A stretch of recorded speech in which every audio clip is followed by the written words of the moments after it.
여러분 안녕하십니까? 7월 26일 금요일 JCN 모닝뉴스 시작합니다. 울산과 인접한 부산 기장군에 있는 롯데와 신세계 프리미엄 아울렛 두 곳이 새 단장에 한창입니다. 부산 도심 백화점들의 점포 변신 경쟁도 뜨거운데요. 쇼핑몰을 건립하겠다는 말만 하고 진척이 없는 울산과는 상반된 모습입니다. 구현희 기자입니다. 부산 기장군 신세계 프리미엄 아울렛입니다. 지난 2013년 개장한 이곳은 11년 만에 영업 면적을 50% 더 늘리는 등 새 단장에 들어갔습니다. 이에 질세라 동부산 롯데 프리미엄 아울렛도 야외 공간을 새 단장하고 있고 부산 도심의 현대와 롯데백화점 등도 경쟁적으로 점포를 변신하고 있습니다. 울산과 도시 규모가 비슷한 광주광역시에는 국내 빅3 유통 공룡들이 잇따라 진출합니다. 광주시가 추진하는 복합 쇼핑몰의 더현대와 스타필드는 물론 기존에 있는 신세계 백화점 확장까지 동시에 추진되고 있습니다. 롯데와 신세계의 진출 약속만 믿고 수년째 아무런 진척이 없는 울산과는 상황이 다릅니다. 당초 롯데는 KTX 울산역 복합환승센터에 쇼핑몰을 짓겠다고 했지만 착공을 차일피일 미루고 있습니다. 사업성이 없다는 이유에서인데 주거시설과 결합한 모델로의 사업 변경을 희망하는 걸로 전해졌습니다. 11년 전 울산 혁신도시에 백화점을 짓겠다던 신세계는 스타필드로 방향을 트는가 싶더니 주상복합 아파트와 결합한 상업시설로 사업 계획을 전면 수정했습니다. 하지만 이마저도 진척이 없습니다. 맞다. 수익성이 좀 떨어진다는 이런 얘기도 하고 일단 지금 현재 좀 여건이 어려워서 공사 착공하는 경우에 조금 인정하겠다는 차원이거든요. 롯데라고 지으라고 독청하고 현실조사는 계속 하고 있습니다. 유독 울산은 신규 투자를 꺼리는 빅3 유통 공룡들이 부산과 대구, 광주 등 다른 광역시에는 투자를 아끼지 않으면서 울산으로선 역의 소비 유출을 더 걱정해야 하는 상황에 놓였습니다. 올해 상반기 전국 백화점 70곳의 매출 순위를 봐도 과거 전국 10위 안에 들었던 현대백화점 울산점은 26위, 롯데백화점 울산점은 45위에 그쳤고 현대백화점 동구점은 사실상 꼴찌였습니다. 한국은행 조사에서도 울산은 전국 17개 시도 중 소비 유입률이 가장 낮은 도시로 꼽혔습니다. 놀거리와 즐길거리가 부족한 울산의 현실을 그대로 보여주는 결과입니다. 이런 가운데 대형 유통업체들마저 울산 진출을 망설이면서 역의 소비 유출이 가속화되는 건 물론 지역 경제가 더 위축되지 않을지 우려됩니다. JCN 뉴스 구현입니다. 본격적인 불볕더위가 시작됨에 따라 울산 지역 각 기업체들이 7월 말부터 여름 휴가에 돌입합니다. 업계에 따르면 HD 현대중공업과 HD 현대미포조선은 오는 27일부터 다음 달 8일까지 근로자 전원 여름 휴가에 들어갑니다. 현대자동차 울산 공장은 오는 27일부터 다음 달 4일까지 단체 휴가에 들어갑니다. 공장 가동을 멈출 수 없는 S-오일과 SK 등 석유화학업계는 연중 자율적으로 교대 휴가를 보낼 예정이라고 밝혔습니다. HD 현대중공업 노조의 쟁의행위 찬반 투표가 가결됐습니다. 노조는 지난 22일부터 4일간 실시한 쟁의행위 찬반 투표에서 전체 조합원의 65.1%의 찬성으로 파업권을 확보했다고 밝혔습니다. HD 현대중공업 노사는 최근까지 10여 차례 교섭을 했으며 노조는 기본급 15만 9,800원 인상과 정년 연장 등을 요구하고 있고 회사 측은 아직 구체적인 안을 제시하지 않은 것으로 알려졌습니다. 한편 노조는 오는 27일부터 시작되는 2주간의 여름 휴가를 마친 뒤 중앙쟁의대책위원회를 열고 파업 일정을 논의할 계획입니다. 울산항의 올해 상반기 물동량이 1억 톤에 근접했습니다. 울산항만공사에 따르면 올해 상반기 울산항 물동량은 9,987만 ton을 기록해 역대 상반기 물동량 가운데 네 번째로 높은 실적을 달성했습니다. 이는 2억 톤을 초과 달성했던 2018년과 2017년, 19년의 상반기 평균 물동량을 상회한 기록입니다. 이에 따라 올 한 해 물동량이 5년 만에 2억 톤을 돌파할 것이라는 기대감이 높아지고 있습니다. 제22대 국회 전반기 예산결산 특별위원회에 울산 지역 국회의원 3명이 포함됐습니다. 울산 지역 여야 국회의원 측에 따르면 국민의힘 서범수 의원과 더불어민주당 김태선 의원, 진보당 윤종호 의원이 22대 국회 전반기 예결위원에 선임됐습니다. 국가 예산을 심의하고 의결하는 예결특위위원은 300명의 국회의원 중 50명만 참여할 수 있는 핵심 상임위로 이번에 울산 전체 의원의 절반인 3명이 포함됨으로써 울산의 국가 예산 확보에 청신호가 켜지게 됐습니다. 서범수 의원은 지난 24일 국회의원회관 사무실에서 철도공사 고객마케팅 단장을 비롯한 실무자들을 만나 KTX 이음 남창역 정차의 당위성 등 울주군민의 염원을 전달하고 코레일의 긍정적인 검토를 주문했다고 밝혔습니다. 이날 서 의원은 KTX 이음 남창역 정차와 관련해 현재 북울산역과 태화강역 간 거리는 약 9km에 불과하고 도로가 잘 정비돼 있는 반면 남창역과 태화강역은 약 16km가 떨어져 있고 도로 상태가 좋지 않아 국민들의 이동에 제약이 크다는 점을 강조했습니다.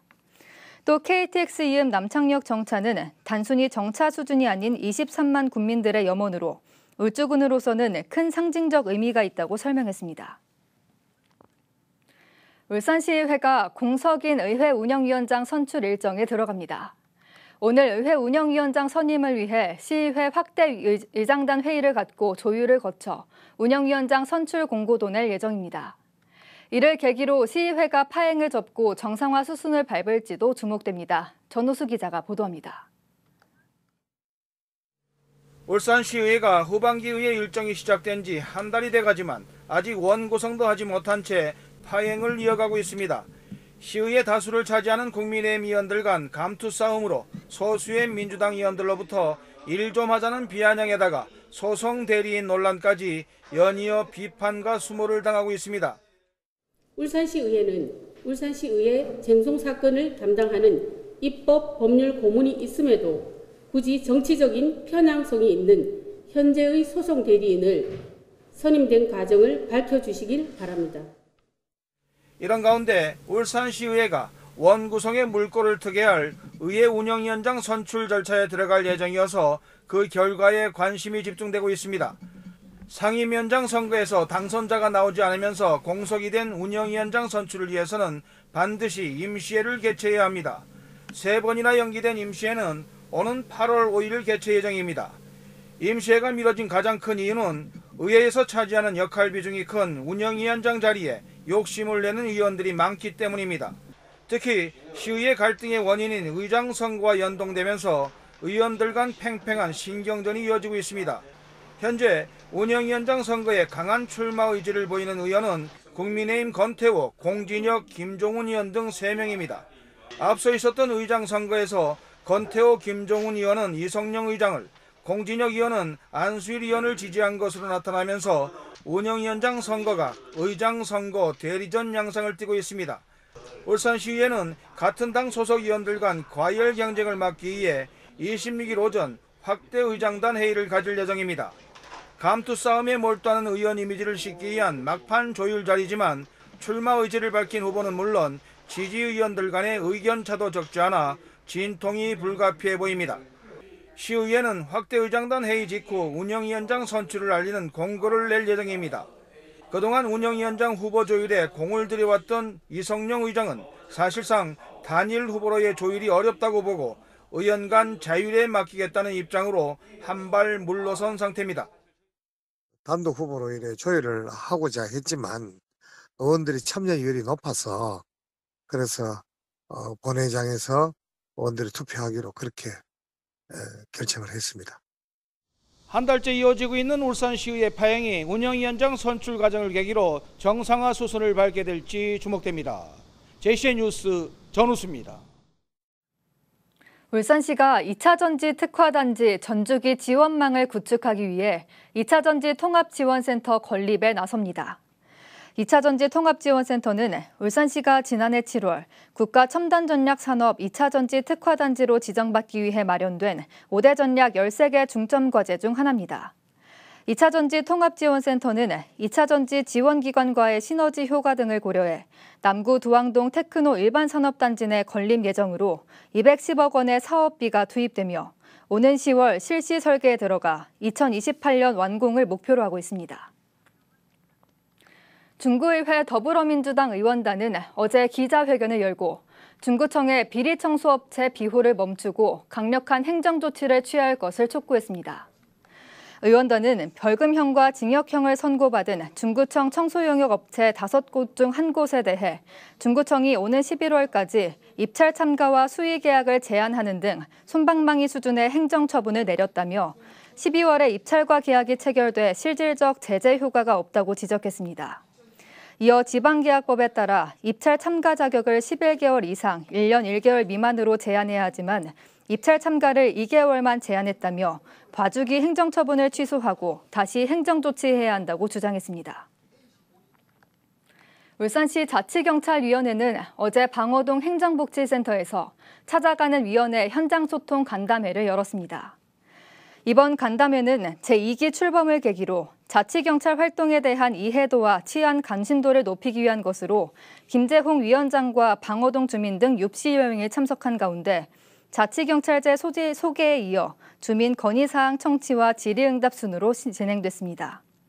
울산시 자치경찰위원회는 이달 들어 관내경찰서 4곳을 찾아 자치경찰 협력 방안을 논의했으며 각 행정복지센터를 방문해 지역사회와의 소통하고 있습니다. 울주군이 벼병해충 피해 예방을 위해 드론 공동방제에 나섭니다. 드론 공동방제는 농가의 노동력 부족 문제 해결과 고품질 쌀 생산을 돕기 위한 것으로 울주군은 올해 울산시와 함께 벼병해충 드론 방제비와 약제비 등 5억 7,400만 원을 투입합니다. 대상은 울주군 벼 재배 농지 1,975헥타르로 오는 9월까지 2차례 드론 공동 방제를 벌입니다. 중구 종합사회복지관 경이로운 방송반 학생들이 지난 24일과 어제 이틀간 JCN 울산중앙방송을 찾아 방송시설과 제작 과정 등을 견학했습니다. 초등학생 27명으로 구성된 견학단은 스튜디오와 주조정실, 편집실 등에서 뉴스 제작이 어떻게 이루어지는지와 방송이 송출되는 과정에 대한 설명을 들었습니다. 또 JCN 아나운서와의 만남에 이어 스튜디오 카메라 앞에서 직접 뉴스 진행을 하는 체험을 하기도 했습니다. 본격적인 무더위가 시작됐는데요. 날씨가 덥고 습한 이런 때일수록 음식 관리가 힘들어 자칫하면 식중독에 걸리기 쉽습니다. 식중독 예방을 위해 주의할 점은 무엇인지 박영훈 기자가 보도합니다. 장마가 막바지에 이르면서 낮 최고 기온이 30도가 넘어가는 등 본격적인 무더위가 다가오는 요즘. 온열 질환과 더불어 이런 때일수록 특히 주의해야 하는 건 바로 식중독입니다. 기온과 해수 온도가 오르면서 비브리오균과 살모넬라균, 병원성 대장균과 같은 식중독균이 증식하기 좋은 환경이 되기 때문입니다. 지난해 국내 식중독 환자 발생 추이를 살펴보면 봄철에 환자 수가 잠깐 늘었다가 본격적인 무더위가 시작되는 7월부터 급증하는 모습을 보이고 있습니다. 최근 5년간 울산 지역에서는 식중독 환자가 매년 40명이 채 되지 않았는데 지난해엔 무려 141명까지 급증하며 9년 만에 최고치를 기록하기도 했습니다. 식중독에 감염되면 복통과 설사, 고열 등 장염 증상과 함께 심각한 탈수 증세가 나타날 수 있습니다. 식중독 감염을 예방하기 위해선 무엇보다 위생관리가 가장 중요합니다. 예방적인 측면에서는 제일 1번이 일단 이 손 깨끗이 씻고, 그죠? 그 다음에 또 하나는 조리대를 자주, 특히 이제 흐르는 물에 충분히 씻고, 음식은 익혀 먹는 게 제일 우선이겠죠. 또 조리된 음식을 보관할 땐 빠르게 식혀 섭씨 5도 이하에 보관하고 상온에 2시간 이상 방치된 음식은 반드시 다시 가열해서 섭취해야 합니다. 캠핑 등 야외 활동을 위해 음식을 운반할 땐 아이스박스 등을 이용해 서늘한 상태를 유지해야 식중독 감염을 막을 수 있습니다. JCN 뉴스 박영훈입니다. 진보당 울산시당은 어제 울산시의회 프레스센터에서 기자회견을 갖고 비정규직 하청 노동자에게도 차별 없는 유급 여름휴가가 보장돼야 한다고 주장했습니다. 이들은 여름휴가 시즌이 시작됐지만 비정규직 하청 노동자들은 여전히 법의 사각지대에 놓여 있다면서 모든 노동자의 기본권은 반드시 지켜져야 한다고 강조했습니다. 이에 따라 기업과 정부는 생계 때문에 쉬지 못하는 노동자들이 없이 유급 여름휴가가 보장되도록 적극 나설 것을 촉구했습니다. 울산시는 본격적인 여름 휴가철을 맞아 어제부터 8월 15일까지 관내 주요 물놀이 시설 등을 대상으로 안전사고 예방을 위한 현장 점검을 실시합니다. 점검 대상은 물놀이 관리 위험구역 5곳과 해수욕장과 해변의 레저시설 8곳, 물놀이형 어린이 놀이시설 35곳 등 모두 64곳입니다. 울산시는 점검 결과 개선이 필요한 사항이 확인되면 빠른 시일 내에 시정 보완해 시민들이 안전하게 물놀이를 즐길 수 있도록 조치하겠다고 밝혔습니다. 2024 울주 진화해변축제가 오늘과 오는 27일 이틀간 진화해수욕장에서 열립니다. 축제는 오늘 저녁 진화해수욕장 명선도 앞 특설 무대에서 펼쳐지는 오프닝 공연을 시작으로 진화해수욕장을 찾는 관광객들에게 다양한 볼거리와 즐길거리를 제공할 예정입니다. 동구청이 올해 처음으로 시행한 65세 이상 어르신 대상포진 무료 접종 사업으로 지역 어르신들의 예방접종률이 크게 개선된 것으로 나타났습니다. 이번 사업으로 4월과 7월 두 차례에 걸쳐 모두 5,866명이 예방접종을 받아 동구의 대상포진 예방접종률이 31.1%에서 46.1%로 상승했습니다. 동구청은 주민 만족도 조사 결과 97.3%가 만족한다고 응답해 내년에도 무료 접종을 계속 이어갈 계획이라고 말했습니다. 울산박물관이 여름방학을 맞아 오는 31일부터 8월 11일까지 울산 역사탐험 교육 프로그램을 운영합니다.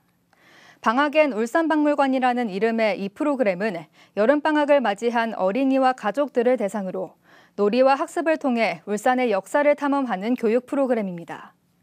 프로그램은 울산 대표 유물 모양의 쿠키 만들기 체험을 비롯해 선사시대 유물의 가치를 알아보는 놀이와 자동차 포니 생산 50주년 기념 열쇠고리 만들기 체험 등으로 운영됩니다. 참가자는 울산시 공공시설 예약 서비스 누리집을 통해 선착순 모집합니다. JCN 모닝뉴스를 마칩니다. 함께해 주신 여러분 고맙습니다.